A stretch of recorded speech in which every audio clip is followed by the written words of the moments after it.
देखिएगा, this is the auto transformer starter. तो सबसे पहले ये याद रखेंगे, हम लोग ऑटो ट्रांसफार्मर स्टार्टर जो इस्तेमाल कर रहे हैं, that is mainly used for 3 phase squirrel cage induction motor. यानी कि हम लोग स्क्वायरल के इंडक्शन मोटर के ही लिए इस्तेमाल कर रहे हैं, पहला चीज। दूसरा चीज ये है कि हम लोग जो यहाँ पे ऑटो ट्रांसफार्मर स्टार्टर इस्तेमाल कर रहे हैं, यहाँ पे ऑटो ट्रांसफार्मर जो है ऑलवेज उसका जो वाइंडिंग है वो स्टार के फॉर्म में होगा। ओके, ऑलवेज स्टार के फॉर्म में होगा। स्टेटर वाइंडिंग जो है वो स्टार फॉर्म में भी हो सकता है या डेल्टा फॉर्म में भी हो सकता है, दैट डजंट मैटर। आपको याद होगा इसके पहले हम लोग स्टार डेल्टा स्टार्टर बात कर रहे थे, जिसमें स्टार डेल्टा स्टार्टर में जो है वहां पे stator winding always star connected में ही था। बट ऑटो ट्रांसफार्मर स्टार्टर का एडवांटेज क्या है as compare to the star delta अभी तक? ये है कि हम लोग यहाँ पे स्टेटर वाइंडिंग को वो स्टार कनेक्टेड हो चाहे डेल्टा कनेक्टेड हो, ओके, दोनों फॉर्म में हो सकता है। क्लियर है ना? स्टार डेल्टा स्टार्टर में जो हम लोग हमेशा जो स्टार्टिंग करंट को घटा रहे हैं by using the star delta starter, वो 1/3 टाइम्स ही हम लोग रिड्यूस कर पा रहे हैं। बट यहाँ पे जो है हम लोग एक्स के रेशियो में हम लोग उसको रिड्यूस कर पाएंगे, जहाँ पे एक्स क्या है, एक्स हमारा ट्रांसफॉर्मेशन रेशियो है। ओके, तो यहाँ पे हम लोग जो ऑटो ट्रांसफार्मर स्टार्ट कर रहे हैं mainly, okay, that is mainly use for the, जैसा मैंने कहा, 3 फेज स्क्वायरल के इंडक्शन मोटर, जहाँ पे स्टार्टिंग करंट को हम लोग रिड्यूस कर रहे हैं। ओके, स्टार्टिंग करंट को रिड्यूस कर रहे हैं by using the 3 phase auto transformer. ये 3 फेज ऑटो ट्रांसफार्मर है, 1 2 3 3 फेज। और ऑटो ट्रांसफार्मर पर फेज 2 ही वाइंडिंग होता है। याद रखेंगे, सिंगल फेज ट्रांसफार्मर में 2 वाइंडिंग होता है, लेकिन सिंगल फेज ऑटो ट्रांसफार्मर में एक ही वाइंडिंग को 2 पार्ट में हम लोग डिवाइड करते हैं। जिसे यहाँ पे एक वाइंडिंग को 2 पार्ट में डिवाइड किए, कैसे अभी हम लोग दिखाएंगे, है ना? तो हम लोग यहाँ पे जो यूज कर रहे हैं वो है 3 phase step down auto transformer. Okay, जिसमें हम लोग क्या कर रहे हैं, जो भी अप्लाइड वोल्टेज है, ओके, जो भी अप्लाइड वोल्टेज है ये V1 V2 को V1 को रिड्यूस करके V2 पे ले जा रहे हैं। Okay, by the step down, by the tapping, जिसको भी हम तुरंत समझाएंगे, डोंट वरी। अब यहाँ पे ये ऑटो ट्रांसफार्मर स्टार्टर है। ये ऑटो ट्रांसफार्मर स्टार्टर में एक वाइंडिंग, ओके, जैसे ये ऑटो ट्रांसफार्मर है हमारा, देखो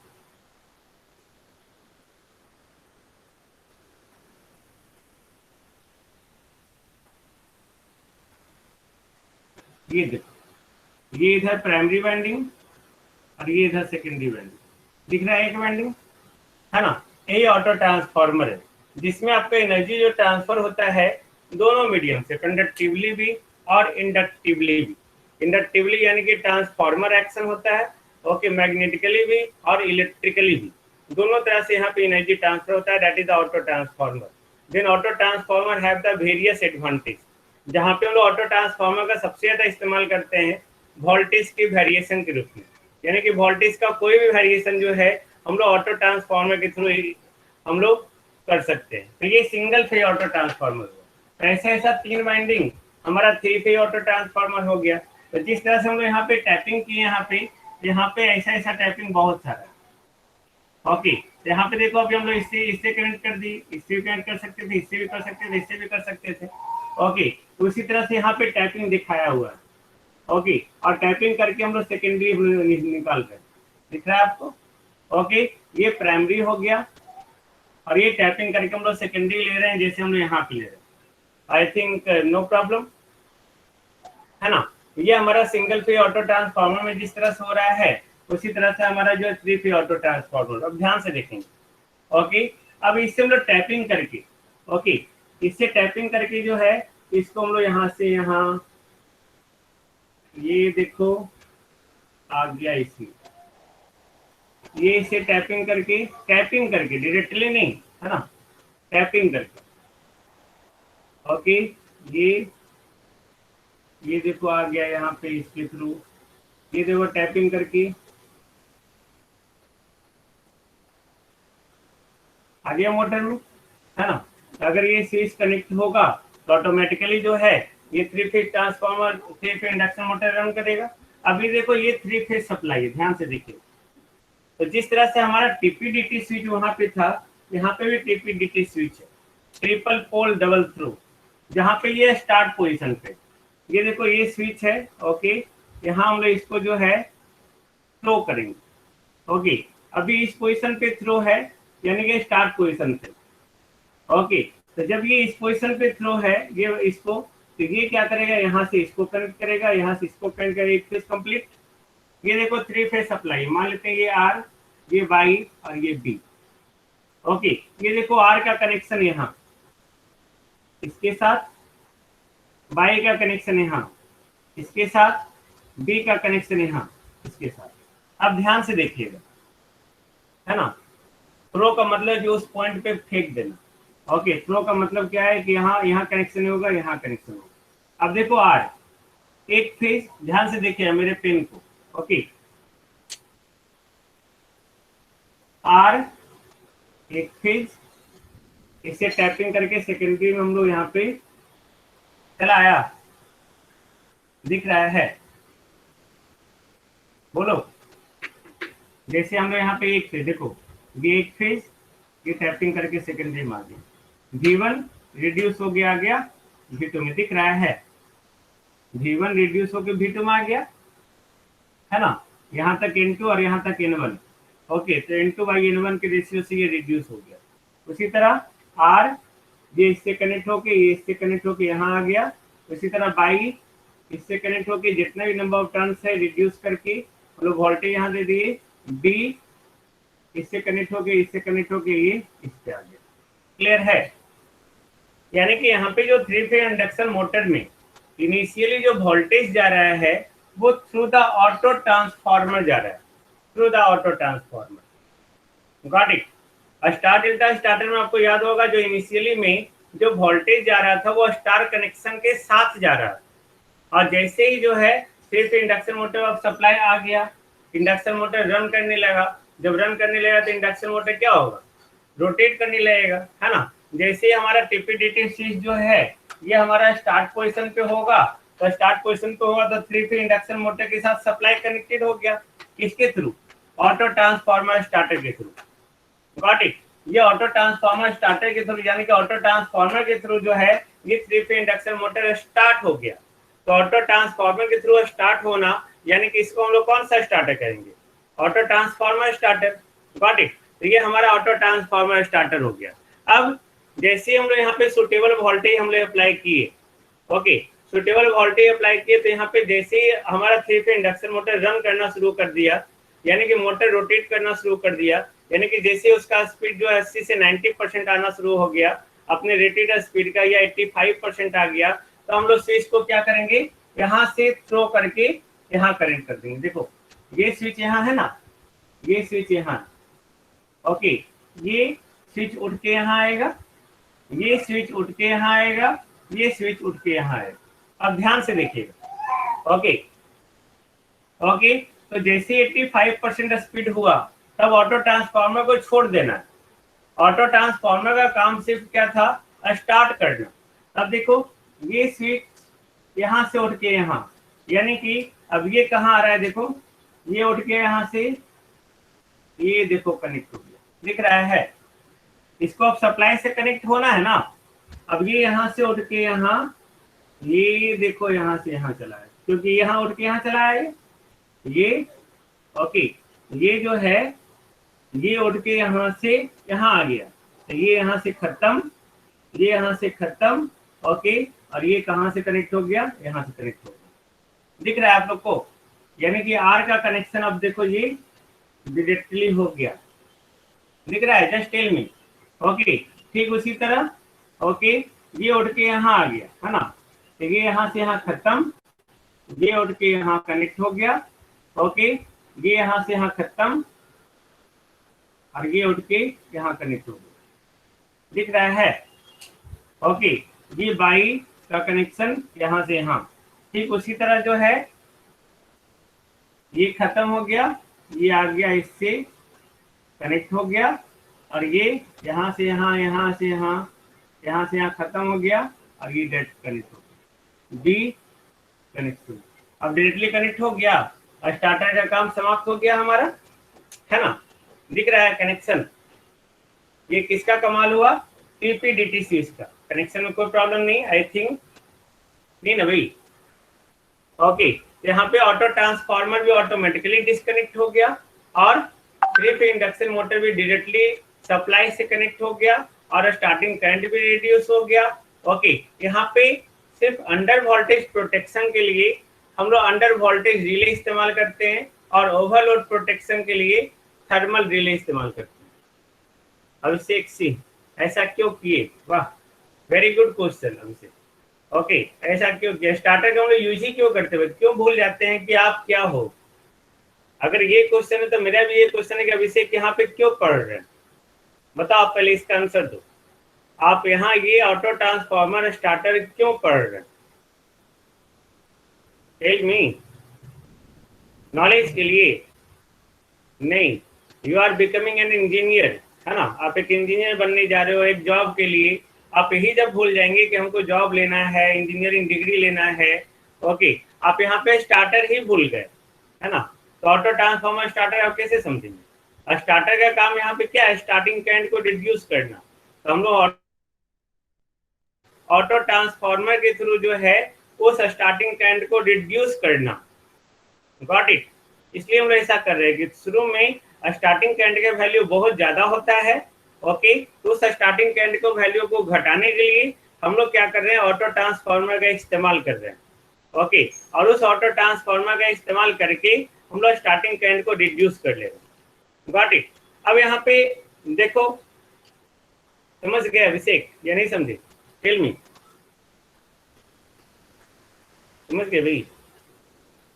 ओके, अब देखो यहाँ पे हम लोग इसका जो है थ्योरी, है ना, थ्योरी पढ़ने के लिए इसको इस्तेमाल कर रहे हैं। ये देखो, ऑटो ट्रांसफार्मर का 3 वाइंडिंग है। ओके, ये ऑटो ट्रांसफार्मर का 3 वाइंडिंग है। यही 3 वाइंडिंग है जो स्टार में कनेक्टेड है। याद रखेंगे, ऑटो ट्रांसफार्मर का जो तीनों फेज है वो ऑलवेज स्टार में कनेक्टेड होगा। ओके, अब ये स्टार में कनेक्टेड है, यहाँ पे हम इसको टैपिंग कर रहे हैं। तो ये देखो, ऑटो ट्रांसफार्मर का वाइंडिंग है, इसके क्रॉस हम लोग जो वोल्टेज दिए, सप्लाई दिए 3 फेज सप्लाई के थ्रू, वो V1 हमारा फेज वोल्टेज है। और जो हम लोग टैपिंग किए, तो टैपिंग करने के बाद यहाँ से यहाँ तक जो नंबर ऑफ टर्न्स है उसके कारण V2 है। ये नंबर ऑफ टर्न्स यहाँ से यहाँ तक जो है ये N2 है ना? और यहाँ से यहाँ तक ये क्या है? N1 है। तो इस X का वैल्यू क्या होगा? Transformation ratio X equal to N2 by N1, है ना? X equal to N2 by N1, that is the transformation ratio. अब सोचो, V is directly proportional to N, यानी कि V2 by V1 equal to N2 by N1, यानी कि N2 by N1 जो यहाँ पे X है, तो V2 इक्वल टू हम लोग X V1 लिख सकते हैं।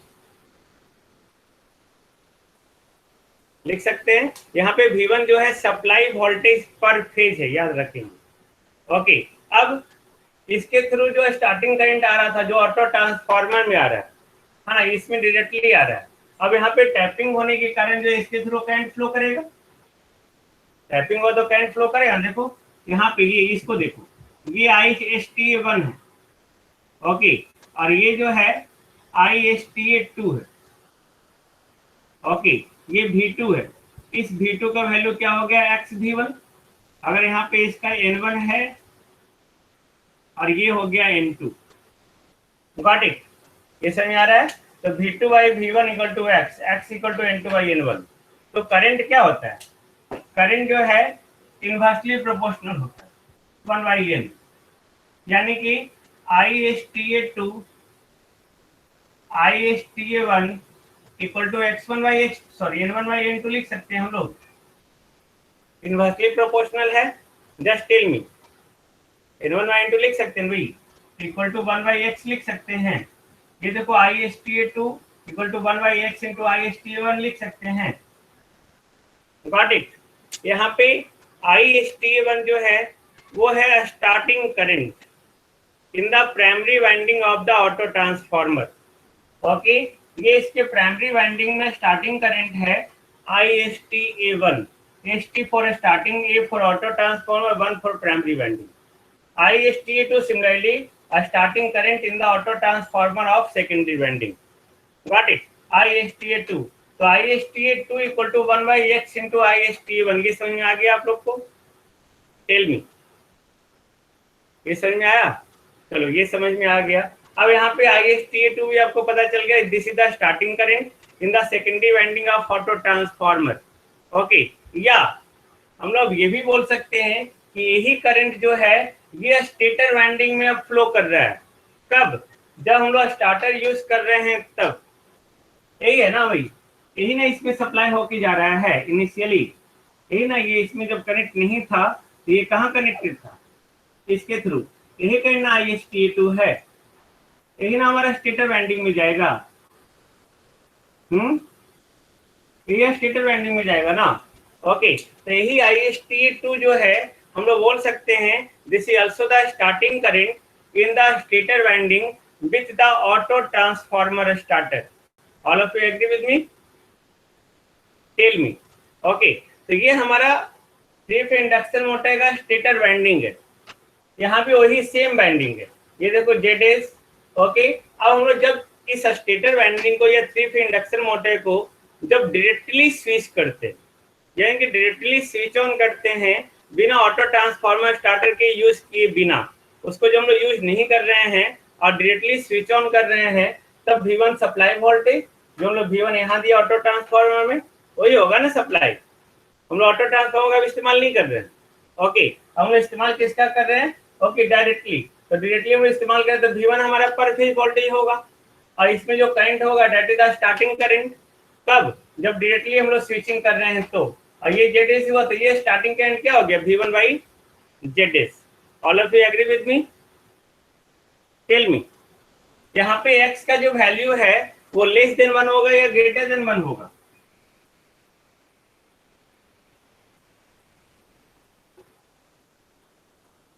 लेस देन 1 होगा या ग्रेटर देन 1 होगा? x equal to N2 by N1 ना। N2 हमारा N1 से छोटा है ना, तो N2 बाई N1 हमारा क्या होगा? Less than 1। ओके, तो ये x का वैल्यू हो गया लेस देन 1। क्लियर? अब देखो, जब हम लोग डायरेक्टली स्विचिंग कर रहे हैं तब स्टार्टिंग करंट का value V1 by ZS। All of you agree with me? Tell me. जब डायरेक्टली स्विचिंग कर रहे हैं तो IST का value V1 by ZS। Okay, अब ऑटो ट्रांसफार्मर स्टार्टर का इस्तेमाल की तो कंक्लूजन क्या है हमारा? V2 equal to x V1 और ISTA2 equal to 1 by x into ISTA1 लिख सकते हैं। ये है ना हमारा, ये है ना भाई। ओके, अब सोचो ISTA1 equal to x into ISTA2, x into ISTA2 लिख सकते हैं हम लोग, है ना। अब सोचो ये ISTA2 यहाँ देखिए फिगर में, इस ISTA2 को हम लिख सकते हैं x V1 by ZS। Current है ना, पर फेज करंट, यहाँ से यहाँ तक वोल्टेज x V1 यानी कि V2 बाई ZS लिख सकते हैं। Tell me. ओके, तो x into ISTA2 equal to x into V1 by ZS लिख दिए। ये V1 बाई ZS हमारा क्या है? IST, यानी कि ISTA1 equal to X square into IST, और x का वैल्यू क्या है? वो लेस देन 1 है ना। जब वो लेस देन 1 हो गया तो स्टार्टिंग करंट हमारा जो है एक्स स्क्वायर टाइम रिड्यूस हो रहा है ना। Got it? ये स्टार्टिंग करंट हमारा कौन सा है? जब डायरेक्टली स्विच ऑन की। ये ISTA1 क्या है? जब हम ऑटो ट्रांसफार्मर के थ्रू जा रहे हैं। ओके, तो यहाँ पे ISTA2 जो है, ये ISTA2 इक्वल टू क्या हो रहा है? x into V1 by ZS, यानी कि x इंटू IST। तो ये x टाइम जो है रिड्यूस हो रहा है, क्योंकि x जो है हमेशा लेस देन 1 है ना, लेस देन 1। अब यहाँ पे वेरिएशंस बहुत ज्यादा है। ओके, स्टार डेल्टा स्टार्टर में क्या है? डायरेक्टली 1/3 ही रिड्यूस कर पा रहे हैं, but in the case of auto transformer starter, okay, आप N2 को वैरी करके, N1 को वैरी करके x को बहुत ज्यादा वैरी कर सकते हैं। टेल मी, x को बहुत ज्यादा वैरी कर सकते हैं, तो जितना ज्यादा आप x वैरी करेंगे उतना ज्यादा आपका जो है यह स्टार्टिंग करंट आपका जो है वो रिड्यूस होगा। ओके, तो इस तरह से हम लोग स्टार्टिंग करंट को क्या कर सकते हैं, रिड्यूस कर सकते हैं by using the auto transformer starter. Then there is the great difference between the star delta starter and auto transformer starter. Star delta starter में जो है स्टेटर वाइंडिंग हमेशा जो है स्टार कनेक्टेड ही होगा, बट ऑटो ट्रांसफार्मर स्टार्टर में stator winding delta connected भी हो सकता है, स्टार कनेक्टेड भी हो सकता है. स्टार डेल्टा स्टार्टर में स्टार्टिंग करंट को हम लोग सिर्फ 1/3 टाइम्स रिड्यूस कर सकते हैं, बट यहाँ पे x टाइम्स रिड्यूस कर सकते हैं, x का वैल्यू कुछ भी हो सकता है. Got it. Then there is the great difference between the auto transformer starter and a star delta starter. I think no problem, just tell me.